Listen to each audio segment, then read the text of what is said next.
Welcome to the Food Junkies podcast. Here, we aim to provide you with the experience, strength, and hope of professionals actively working on the front lines in the field of food addiction. The purpose of our show is to educate you, the listener, and increase overall awareness about food addiction as a disease with abstinence as the solution. Here, we talk about all things recovery. Most importantly, how to thrive rather than just survive. So stay positive, make a change for yourself, tell others about your change, and hopefully the message will spread. Oh, do we have a sugar-free treat for you? Starting today in our Sugar Free for Life, I'm Sweet Enough Facebook group, we are hosting the Food Junkies Food Addiction Summit. It's free, and every day for the month of October, we'll be featuring an inspiring speaker or a delicious, quick and easy sugar-free food preparation video created by our friend Tony Vasallo of Moda Nutrition Inc. That's 31 days of food addiction recovery magic. We start off with a week of leaders in the field, Kay Shepard, Bitten Johnson, and our own resident guru, Dr. Vera Tarman. They shared their insights into the biggest challenges food addicts face and how they work to help support the individuals through these. Then we take on the nutritionists and dietitians working in this field and ask, how do we find the right food plan?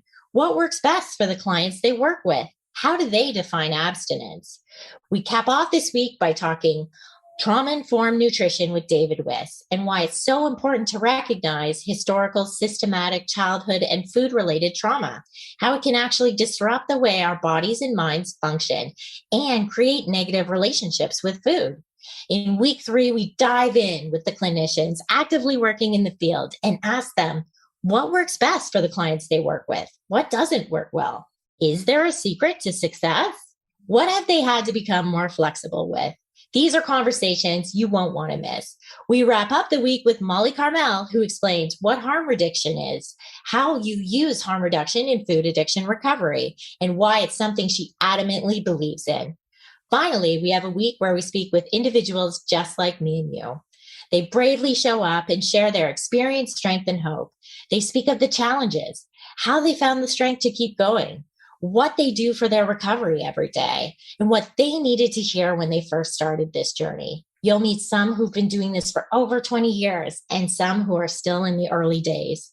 Our hope is that if you are struggling right now finding your right fit, something or someone will speak to you, that you will connect with a message that gives you the hope and motivation to stay abstinent another day, that you will see that you're not alone, that there are so many of us working in the field right now for you and your recovery.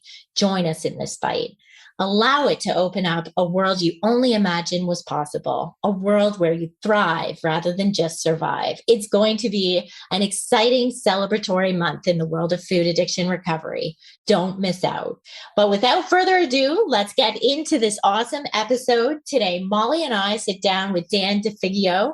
Dan is a well-known nutrition expert who's been featured on CNN's Fit Nation, The Dr. Phil Show, Self Magazine, Reader's Digest, Shape Magazine, and a host of other media outlets.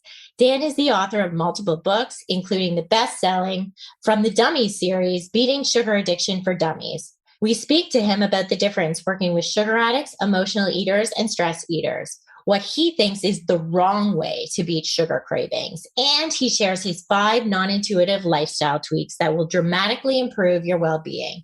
We really enjoyed this interview, and we hope you will too. All right, Dan, we are so excited to have you on the show today. We are wondering if you can kind of share how addiction has impacted your own life and what was your kind of aha moment when it came to realizing that sugar addiction was real? I started doing exercise and nutrition coaching in the early 1990s, and it became apparent to me very early on that sugar addiction, stress eating, emotional eating, all of that kind of stuff is a big problem for a lot of people. So I had to learn how to work with this. My own story, my father was an alcoholic. My mother's got food issues. So I've been immersed in the addiction environment my whole life. So I understand where it comes from. I understand what we can do to help pull ourselves out of it. So I started working with folks in coming from that slant since it's so prevalent. So was there kind of a moment where you realized like, this is sugar addiction and how do I treat this? And what did you end up doing in order to figure out what was the best way to work with that?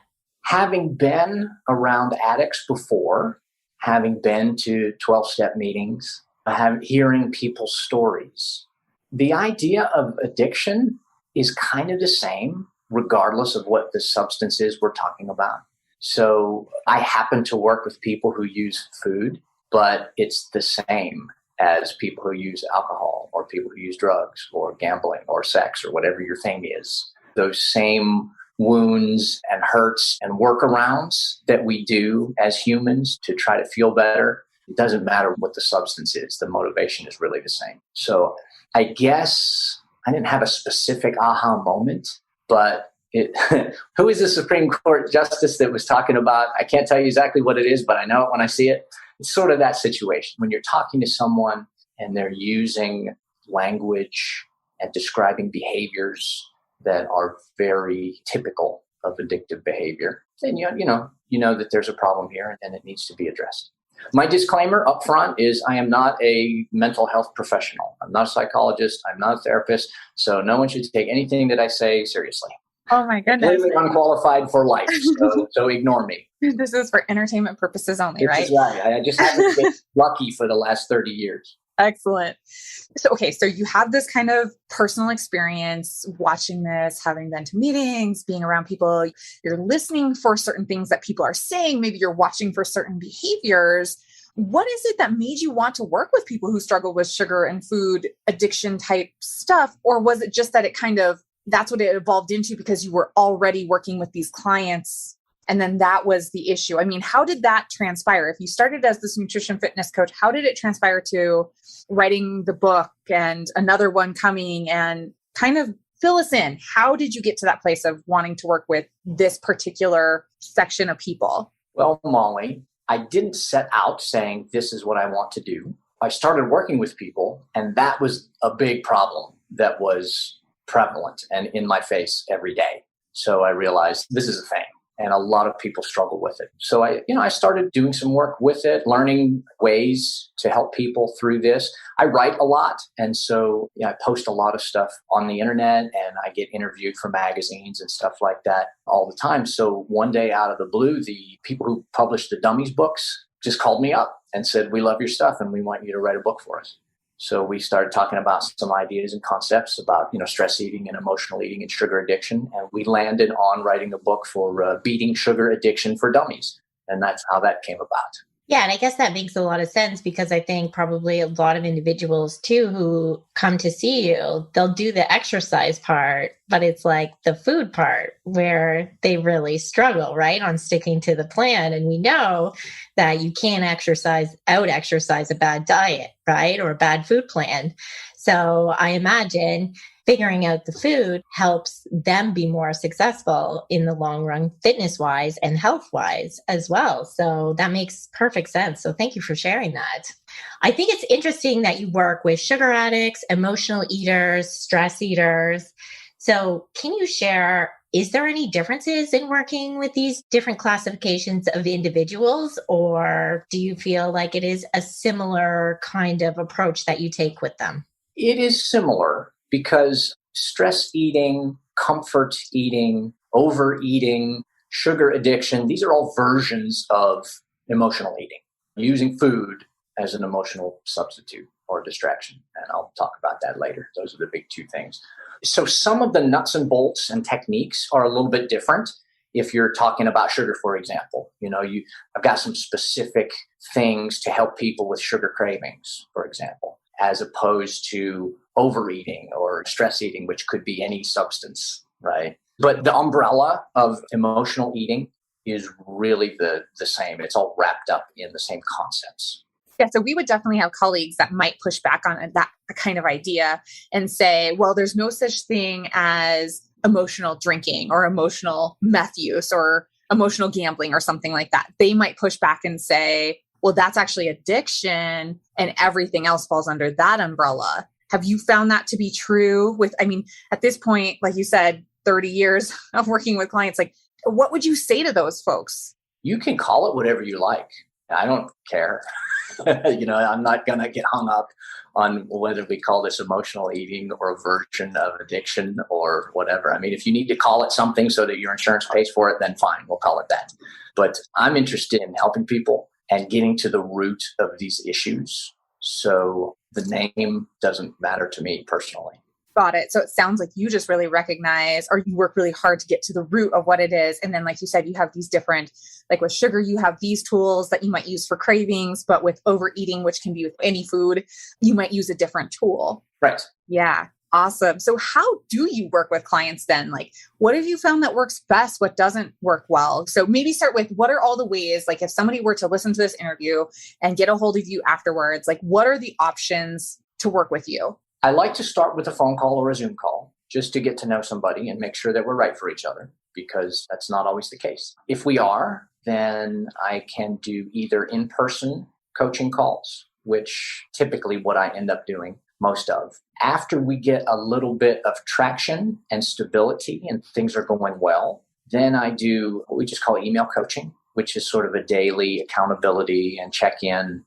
I look at people's food journals, type about any struggles or things like that, just check-ins and support on an ongoing basis. But there's no in-person time on the calendar.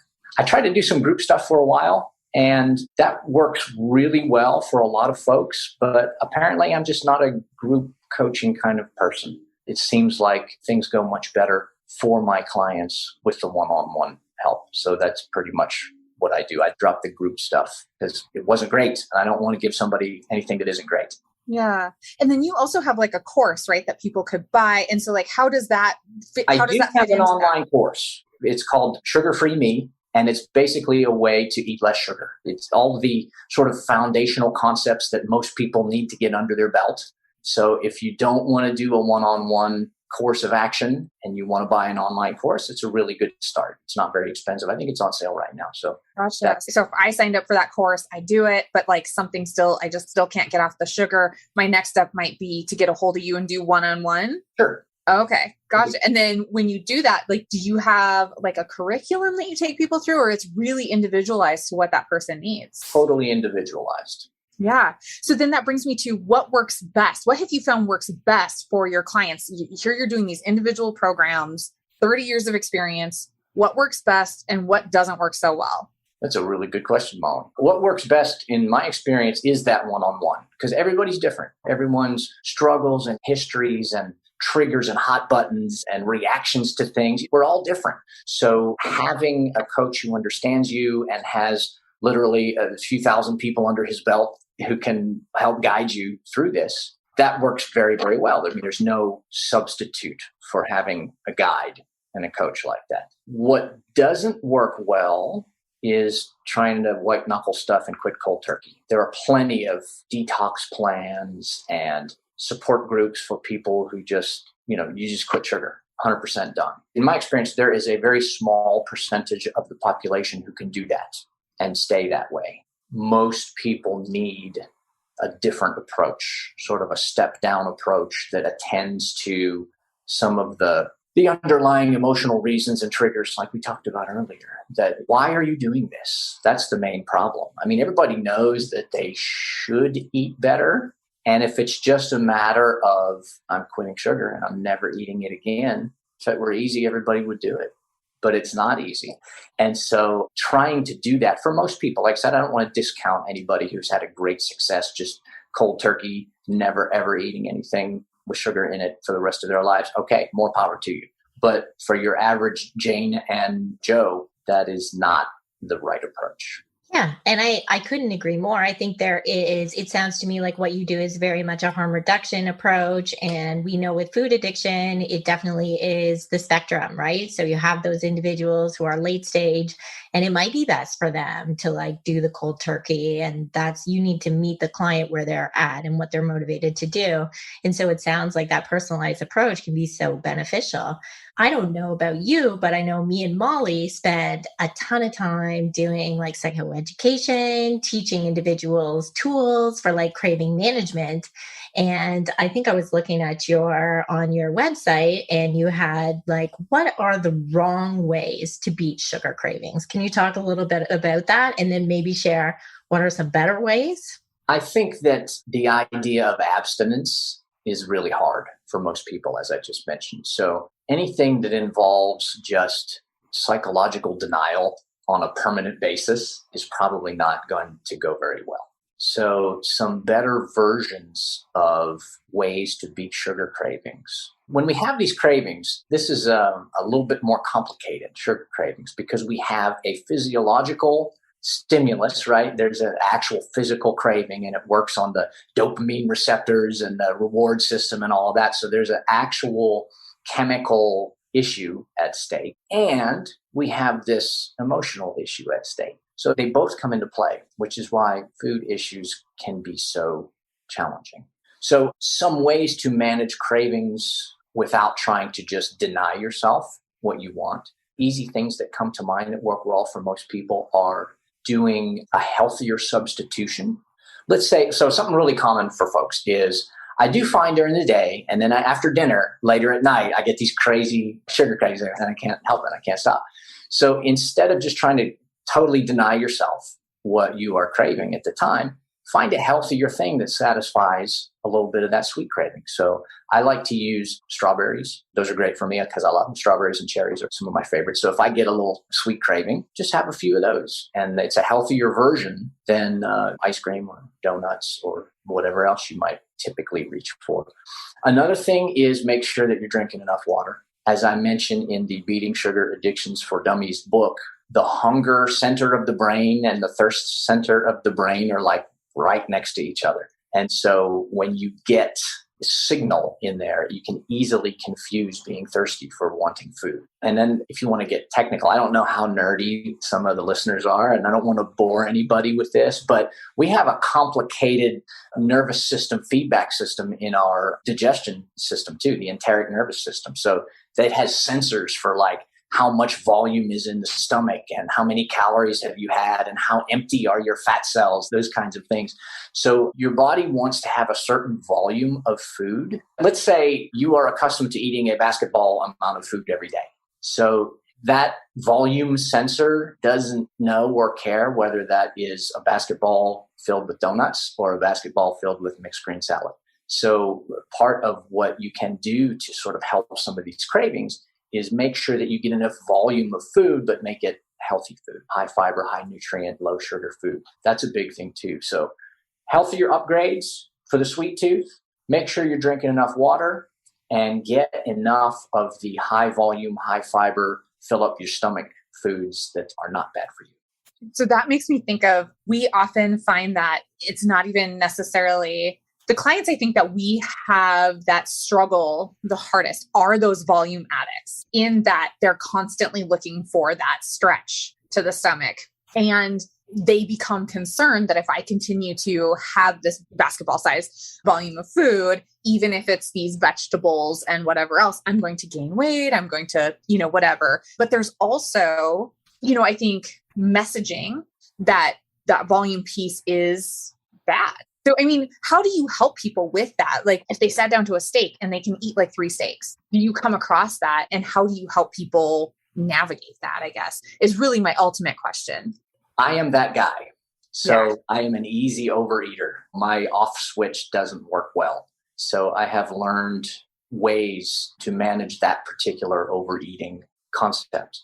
Speed of how you eat is helpful because I don't know about anyone who's listening to this, but if I'm not careful, I can plow through some food fast when left to my own devices. So slowing down, there are little tools you can use, like being mindful about chewing, like how many times you chew, putting your fork down in between bites, making sure that you don't put that much food on your plate. Make it hard to eat more than you probably should. Use your grown-up brain to set your portions on the plate first. Like, okay, that's a decent portion of protein, and here are my vegetables, and is there something else that's going to be here? Okay, so that is like the grown-up part says that's a decent portion. So we're going to eat that first, and we're not going to leave the serving dishes on the table so it's easy to go for seconds. If I really want to have more food after that, I put a 20-minute timer on myself. because that's about how long it takes for the signaling from the digestion system to the brain to trigger like, okay, that's cool, you've had enough food. So I make myself wait for 20 minutes before I have more. And that helps a lot because the time delay is one of the things that was kind of kicking my ass for a long time.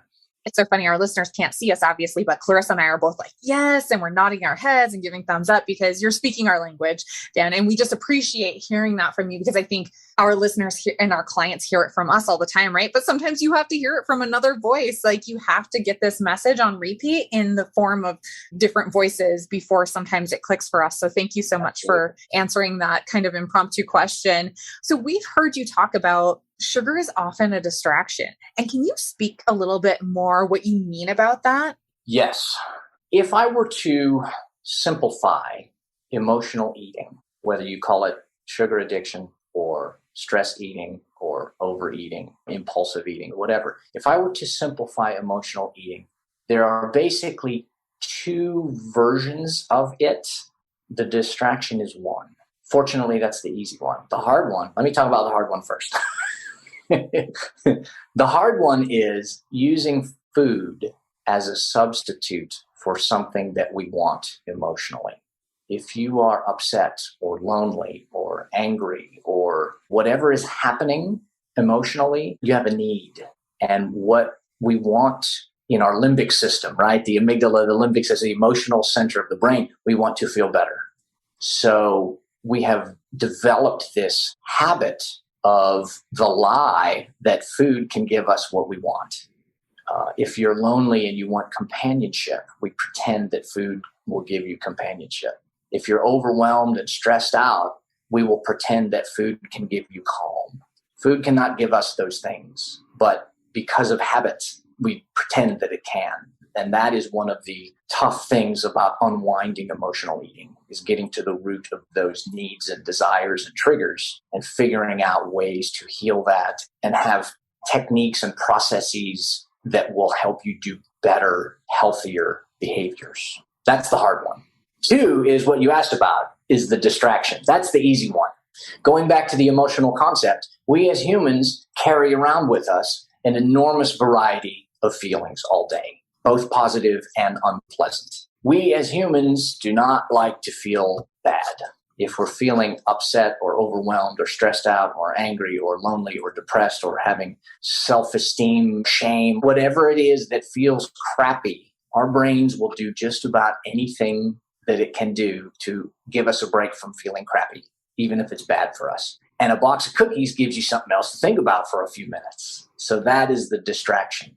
If you're feeling shame and overwhelmed and hopeless, that feels awful. Eating cookies for 5 minutes gives you a 5-minute break from feeling awful. Plus, it tastes good. So it's a double whammy. So that's the distraction. Yeah, and that makes a lot of sense. You know, in the addiction world, we would say that you are using food as your drug to cope with whatever emotion that you're experiencing. And that's the cycle that then goes on repeat, and the reward pathway gets more and more ingrained in our head. So it's exactly, you know, what you're speaking to today. So that's so wonderful. Yeah, I even thought of like smoking a cigarette. Like as you were describing that, I'm like, oh, I think about like all the, like I waited tables all through my undergrad. And I just remember all the other servers would like go out and take their smoke break. And like, that's what it was, right? Like that was like the distraction from, as you were describing that, that's what I thought of is like, you know, those smoke breaks that people would take, like, oh, I just need like 5-minute like reprieve from life. Yeah. Sorry. Go ahead, Clarissa.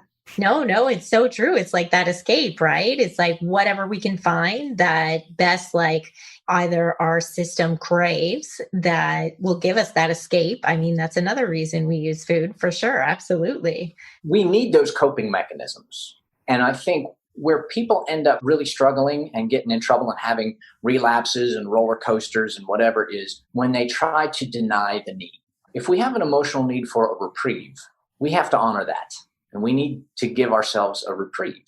But the problem is, if you have built this association and habit that reprieve equals junk food or a cigarette or a bottle of bourbon or, you know, whatever, whatever your thing is, then that is a hurtful reprieve. So we need to come up with healthier and not hurtful reprieve. So trying to deny the emotional needs is a very temporary solution. It's white knuckling and it doesn't last. And that's why people go. What the phrase they use all the time is on and off the wagon. So we as coaches need to help these people come up with healthier ways to get the emotional part of the brain what it needs. Right. To like face their feelings and soothe without food.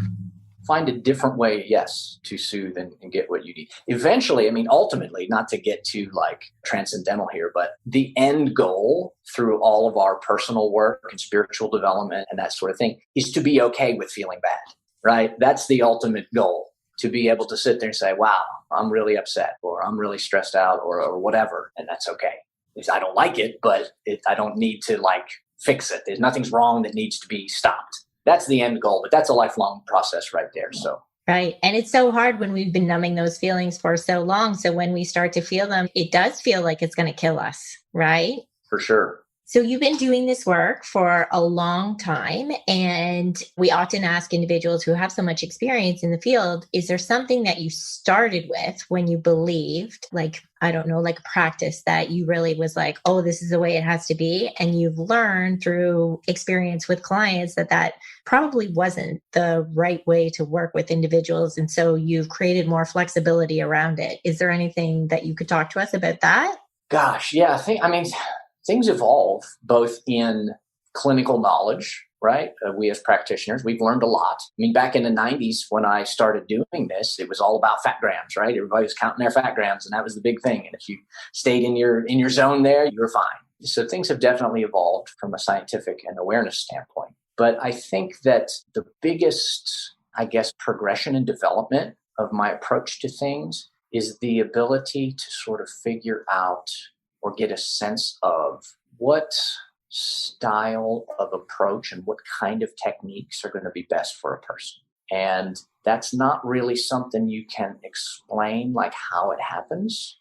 But when you work with 1,000 people, you start to recognize some patterns and start to get some intuitions about this person is somebody who likes and does well with a lot of structure and detail. So we are going to record your calories and your macros and that kind of stuff because that works for you. Some people would rather pull their hair out than have to write things down and track that kind of stuff. So we focus on other things. So I think the ability to sort of get a sense of what does and does not work for a particular individual early in the game has been a very nice development career-wise from all this experience. So I don't try to make people do things that probably aren't going to work for them if it doesn't feel right. Yeah, I think that's, as you were saying that again, I was like thinking about, I have a master's degree in mental health counseling. And I just remember like reading all this stuff in books, but I had already been working in the field. I was just making it legitimate.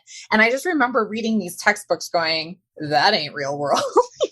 Like that's never going to work. I was working in corrections. So like these guys had come out of prison, right? And I'm in this residential facility with them and I'm thinking, I'm going to get stabbed. Like you have to meet the clients where they are and you have to learn to read the room, right? Like you have to read. And like you said, like some people really like structure and they want to have like this really clear thought out plan and they want it in black and white and they want like accountability every day. And then you have the other people that show up and they're kind of like, I don't want to have to weigh and measure my food. I don't want to have to report to you what my food is. I just want you to take my word that I'm not eating sugar and flour or whatever it might be. And like trust, like building that trust and allowing them to go out and do the things they're going to do and then talk about it afterwards. Did that work? Did that not work?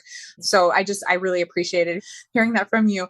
What do you think that you offer clients that feels really unique compared to maybe some of the other coaches, clinicians that are out there right now? Like, what about you or your programs? What do you offer that's unique, do you think, to this field? I think it's what we just said, the ability to be flexible enough to walk someone down a path wherever they are and whatever's going on and whatever we have to work with. I don't have programs per se. I do have that one online course that we discussed, the sugar-free meat course. And that's a nice foundation because there are some important concepts that are going to be useful for most people. But I don't try to fit everybody into certain boxes. I don't have one approach that I could say, this is how I go about coaching people to do better with emotional eating or eat less sugar or exercise more. There's not one way. So being 142 years old like I am, I have a lot of options for people and I can go take things a lot of different ways. So I think that's probably something that would set me apart from other folks who do nutrition coaching. Yeah. And I think that's so true, because if it was just up to a program, we would all have been able to buy that one diet book and we would all be fixed. Right. But that book wasn't written for us. And so it probably doesn't apply to us, everything in that book. And so I think that, again, is that unique one-on-one individual approach that can make your program or your coaching so successful. So can you tell us, in working with all the clients you have over the years, is there a number one factor that makes clients successful in breaking the sugar habit or the sugar addiction? Yes. The one switch that needs to flip in someone's head is the fact that there isn't anything out there that can fix you or make you a certain thing or way, right? We all tend to look for the shiny object, right? The perfect system, the perfect diet, the perfect coach. This guy's going to save me, right? No, there is nothing. We just talked a few minutes ago about the idea of trying to put food in the role of making us feel a certain way. It's the same thing with programs and diets and coaches. There is nothing outside of you that can make you anything.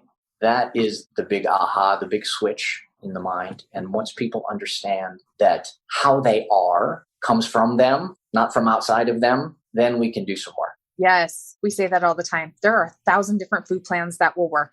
There are 1,000 different programs out there that will work. Ultimately, it is, right? It's this, what are you willing to do? What are the tactics that will work for your life long term? Are you willing to be flexible, right? And it's like getting them past like that rigid thinking and, like you said, that shininess and almost like the consumerism piece behind it, where, and I don't know which came first, right? Like if it's like the disease of more with the addiction. And so like they're constantly seeking, what's the next pill? What's the next detox? What's the next book? Who's the next coach? Or if it's consumerism and the surround marketing and all that, that plays on that. I'm not really sure. I'm sure that's a conversation for a whole nother time, but it's really interesting how they really play together. And so what you said just really brings me to the next question, so when you're working with those folks to address those emotional aspects of eating, like this is going to be because for what purpose am I eating this food? Well, I'm lonely, I'm tired, I'm angry, I'm bored, I'm sick, I'm thirsty, I'm stressed, I'm fill in the blank. So when you're working to address those emotional aspects of the eating, what specific actions do you support your clients to take to break those patterns of behavior, that paired behavior and that emotion?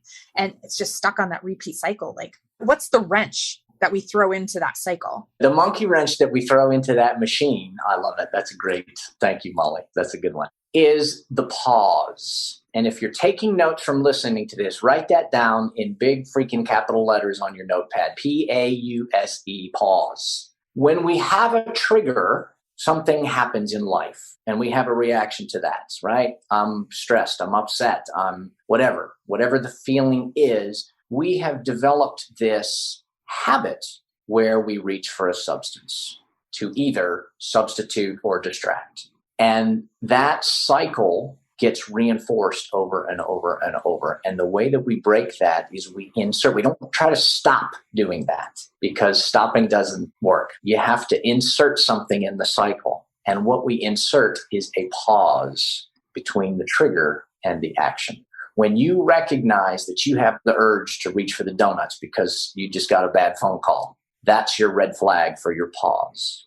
Just to say, okay, we have the urge. And so we practice recognizing, oh, there's the urge. And then we stop and and it literally takes 2 or 3 seconds for the pause and just say, all right, what is happening here? You don't even have to come up with an answer. You don't have to understand what's happening emotionally. You don't have to figure out what to do or why or all this kind of stuff. I mean, it's great if you do, but just the act of pausing for 2 or 3 seconds breaks that automatic neurobiology feedback loop that we have. And then we're back in our executive function center of the brain where we are grown-up pants and we can actually make a decision about what we are going to do. And if you decide from your grown-up pants that you're going to eat a donut, okay, I'm not going to argue with that. If you're eating junk food on purpose because you say, I want to go get ice cream, then you drive to the store and you go get ice cream and you have it and you enjoy it, you will never hear me complain about that, because that is a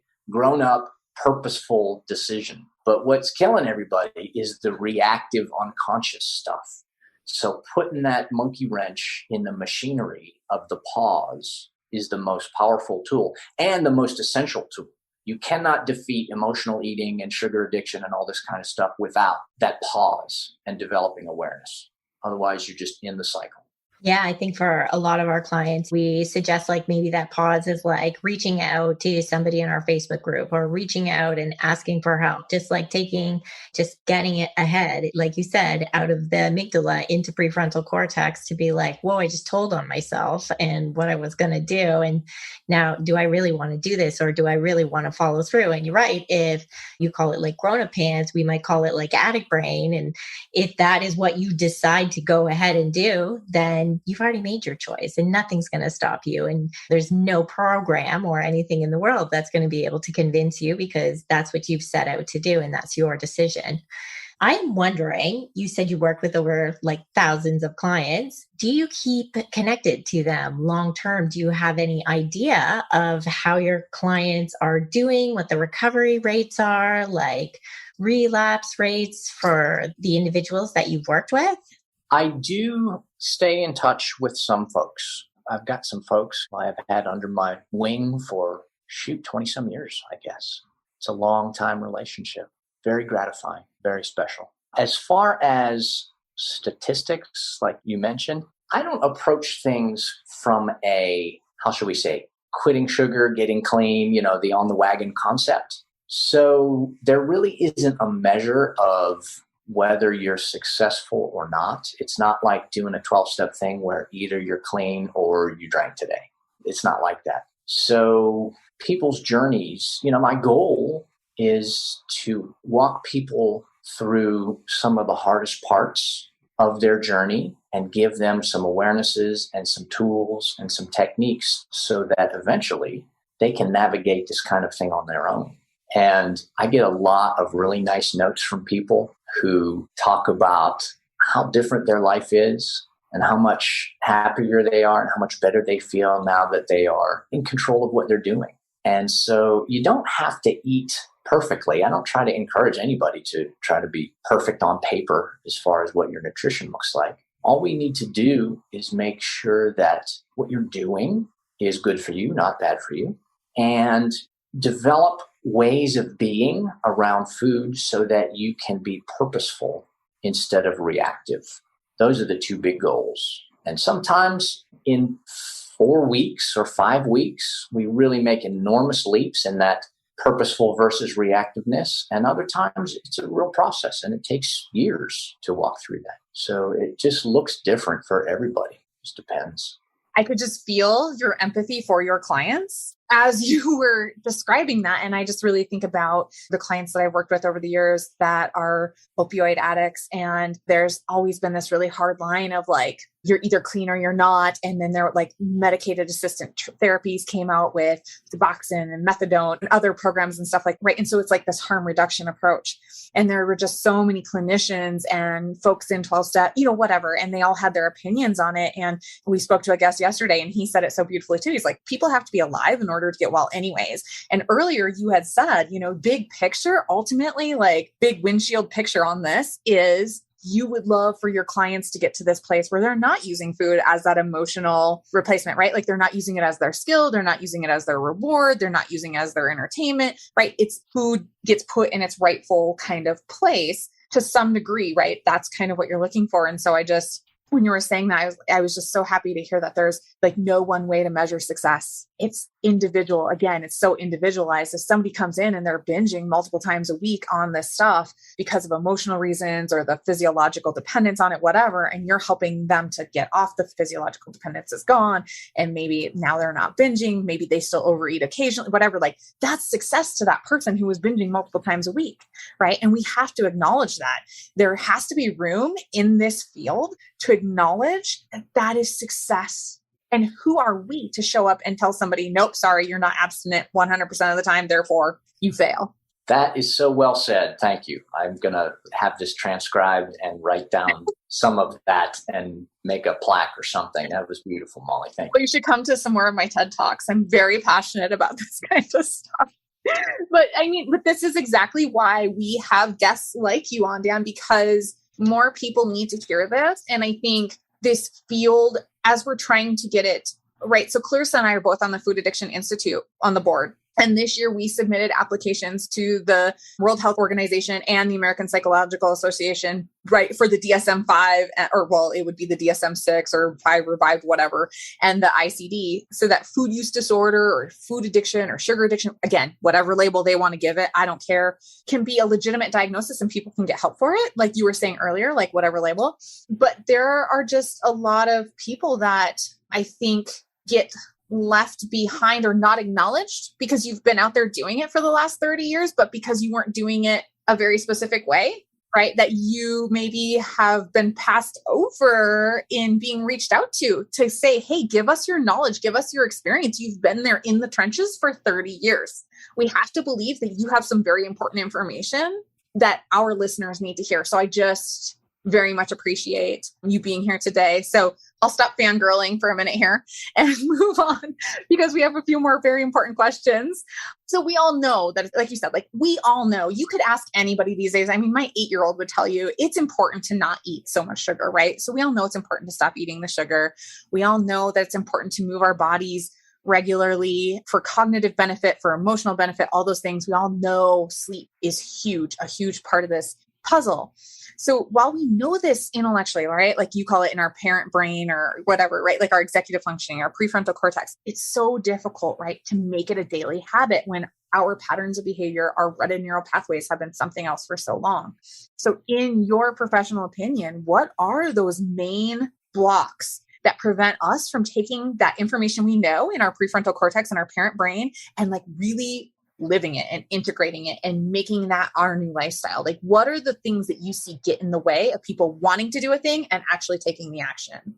Yeah, great question. I can answer that. I got a number one giant, unquestionably, the number one thing that keeps people from doing stuff is trying to do too much at one time. That is, in my experience, unquestionably the biggest thing. We all have a list in our head of 15 or 20 things that we should do. And when New Year's resolutions come around, that's a great time for everybody to pull that list out and be like, okay, I'm going to never eating dessert again, and I'm going to give up bread, and I'm going to give up wine, and I'm going to start jogging every day, and I'm going to go to bed at 9 o'clock at night, and I'm going to go to the gym and lift weights 3 days a week, and all this stuff starting Monday. No effing way is all of that going to happen, right? Let's not kid ourselves. Those are beautiful intentions, and I love the ambition, but let's get realistic about what we can do, right? We can only track and manage so many new different things in our mind at once. So trying to do all of that in this complete life turnaround literally overnight is just asking for failure. It is a recipe for failure. So don't try to do too much. Pick one thing. Since we're talking about harm reduction, what is the one thing that is shooting yourself in the foot that you can make better? You don't have to stop doing it, but how can we make this better?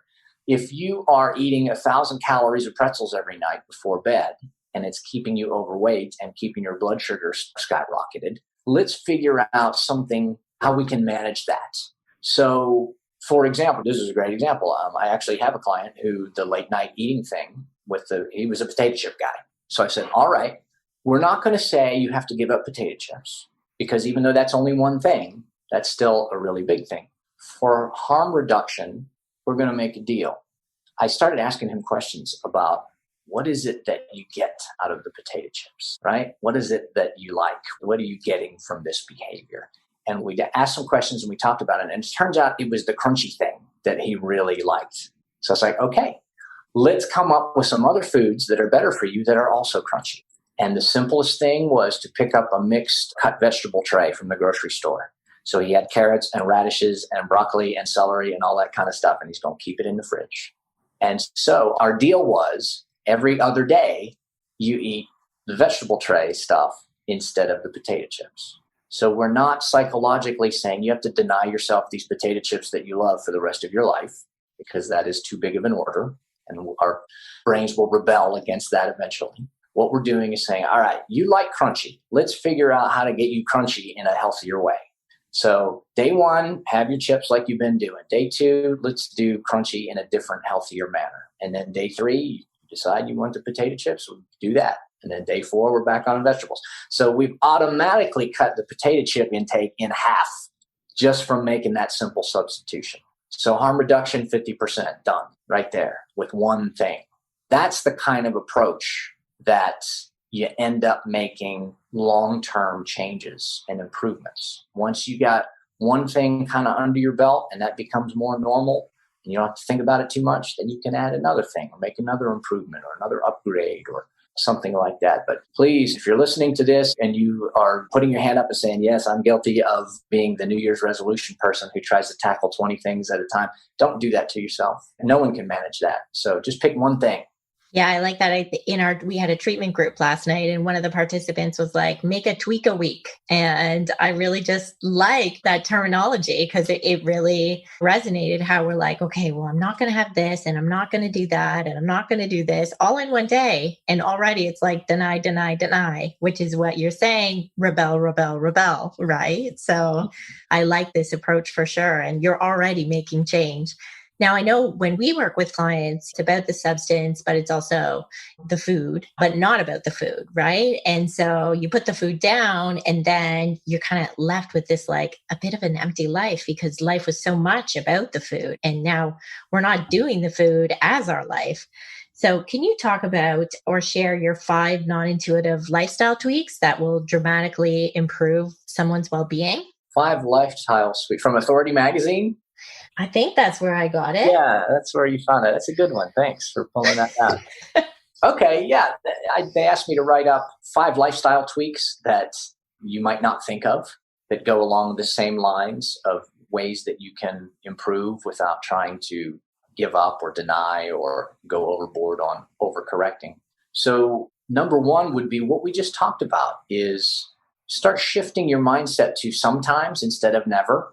You don't have to totally give up your favorite treats or your indulgences. What we want is better instead of perfect or total denial. So with the potato chip example we just talked about, that's a perfect thing. So now he has potato chips sometimes instead of every day. And it's not never, and it's not daily. And we've got more vegetables in the mix because of that. So thing number 1 would be shift your mind to stay away from the nevers and the giving up and the stopping kind of verbiage. Put yourself in the mental space of sometimes. Let's see. Then the second tweak would be try to be better instead of more. As we talked about earlier, we can only track and manage so many different changes. So instead of trying to add more stuff on your plate to try to improve, take the 1 or 2 things that you're dealing with and improve those. So it's a good example of that. We could take our potato chip thing, our every other day business, and instead of adding additional things to think about and track, we could improve the one thing. So we take our potato chip and vegetable alternating thing, and then we start to maybe reduce the total number of potato chips on potato chip days. Or we do 2 vegetable days for every 1 potato chip day. So we're basically upgrading and improving what's already going on instead of trying to add new things into the mix. Does that make sense? Yeah, that's good. Do you have the rest? I'm so excited. Number 3 is we've got to learn how to manage stress eating and reactive eating. That is a really big thing that is shooting people in the foot. Even if a majority of your nutrition is healthy and good throughout the week, a couple bouts of stress eating or emotional eating or these slides off the cliff when it comes to hurtful eating, and it could be different substance abuses more than just food, but those are the things that can really undo a whole week's worth of progress or really add a lot of harm into the mix. So we've got to, even though they're not frequent, they're big and they're hurtful. So we really need to work on being able to recognize and manage these emotional eating reactions, triggers and reactions. Number 4 on that list is gratitude. I like to make sure that in addition to recognizing when we're in a space that doesn't feel good, it's important to make sure that we focus on what is going right. Sometimes people get in such a spin and have such a hard time recognizing things in their world that are good. I mean, we're sitting here right now having this conversation, and every second there has to be like 10,000 different chemical and physiological reactions for us to even stay alive. So let's start with that. How's that for some amazing gratitude concepts right there? But I digress. The lifestyle tweaks. Number 5, I use time boxing instead of denial. Time boxing is a term that we use to put some time constraints around behavior. So instead of saying, I'm giving up bread, I'm never having bread, the way you would time box that is say, I'm not going to eat bread between 7 p.m. and breakfast, right? That's a box of time. Or earlier in this conversation, we were talking about the overeating and how I like to eat too much food all at once. And so I put that time box on myself and I say, all right, for 20 minutes, I'm not going to eat anything else. And then after 20 minutes, I'll decide what is doing. So we're practicing discipline in a way, and we're practicing not indulging in our habits and urges and reactions, but we're not going to the denial place where we're saying, this is happening forever. Alcoholics Anonymous is a perfect example of that. Their tagline is 1 day at a time. You don't go in there and you say, I can never drink for the rest of my life, even though that's the goal. You don't say that. You say, I'm not going to drink today. That's a time box right there. That's a perfect example. So that's a really powerful tool when it comes to changing behavior. Don't try to make it permanent overnight. Just say, okay, for the next bit, let's experiment with, I'm going to try 30 minutes of not eating this. Or for 3 days, I'm going to see if I can do some stretching every morning. Don't set out to be like, okay, from this day forward for the rest of my life, I'm always doing this every day and I'm never, ever, ever doing this other thing, never again. Don't do that. No, it's so true. And I'm laughing. Clarissa's laughing. We're just laughing because we did this. Clarissa and I are guilty of all of this, right? And then we would fail within a few days or a few hours. And we would be like, there's something wrong with me. I'm broken, all these things. And the truth is we're just not wired, like you said, to have these 20 things and we're going to walk forth into the world with these intentions of 20 things. And it's just going to be like, if that were true, Dan wouldn't exist as like this, you wouldn't be in this career. I wouldn't be in this, Clarissa, right? Like we just wouldn't be doing what we were doing. We would be doing something else completely, which would be fine and dandy by me for sure. But yeah, no, I thank you for saying those things because it's just so true. And that time boxing thing it's so applicable. It's like parenting yourself, right? It's like asking yourself to show up for the bare minimum. Just wait 20 minutes before you go back for a second plate of food. Just do 10 minutes of a walk. Just do 10 minutes of a stretch just today kind of deal. Right. And then the thing is like that action usually begets more motivation, right? And it just kind of builds on itself. And then you can start habit stacking even then if you want to. And that's a little more advanced for sure. And I always talk to my clients about like, let's level up, but that's beautiful. And I just think that's super great advice. And I really, really, really want to keep going with this conversation, but I know we're all on time constraints today. So we're going to get to these last few questions for you, Dan. How do our listeners find you? My headquarters for this kind of work is beatingsugaraddiction.com. I think I'm going to have to start time boxing my meditation practice. It's the one thing I struggle with so much. And I'm like, and of course, I am never successful in doing my 20 minutes a day, every day. And so I'm going to implement this, Dan. So thank you so much for that suggestion. We have a signature question. And it is, if you could tell a younger version of yourself something about sugar addiction, what would it be? I would tell the younger version of myself that the most important thing for people's healing and recovery and wellness, whether we're talking about sugar or other things, is whatever you do most of the time, that's what you get. If you don't like what you're getting, you have to change what you normally do. You have to change what is normal for you. So instead of looking for these external solutions, be it diets or detoxes or programs or whatever, we have to improve or change what you usually do. That's the nuts and bolts of growth and change right there. Whatever is normal for you, you're going to get the results of that. So change what you usually do. Change what is normal for you. Such a great answer. Thank you so much, Dan, for agreeing to be on the show. We're going to link all of your Beating Sugar Addiction for Dummies book and all the places that our audience can find you. And we're just really grateful for you giving us your time today. You are both doing amazing work, and I thank you for that. And it's really an honor to be asked to come on your show. So thrilled to be here. Thank you so much. Thanks, Dan. Thank you.